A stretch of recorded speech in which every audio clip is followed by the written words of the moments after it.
So what we do is we start from the beginning. Oh, wow. I'm going to use this little machine to record your life story, and you can carry on talking for as long as you want. Suzanne is 56 and is about to tell the story of her life. So when I was 12, we moved to Gloucestershire, which was quite traumatic for me at that stage because... Suzanne was diagnosed with cancer in 2013. She has 2 children who are 18 and 21. This recording a legacy for them and for the generations to come.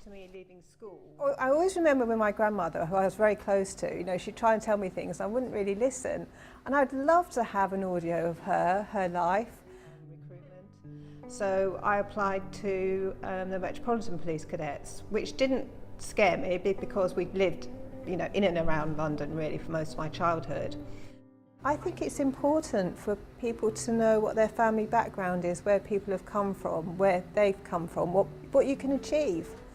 Barbara Altunian set up the charity Hospice Biographers after an experience close to home. I started becoming an audio biographer when my dad was suddenly proclaimed terminally ill. And it was just fantastic to kind of capture everything that he'd done in his life. And I think if I was to have a house fire, I would grab hold of my original tapes. I really would. They're so precious because once those people that you record die, that is it. My mum died in 1992.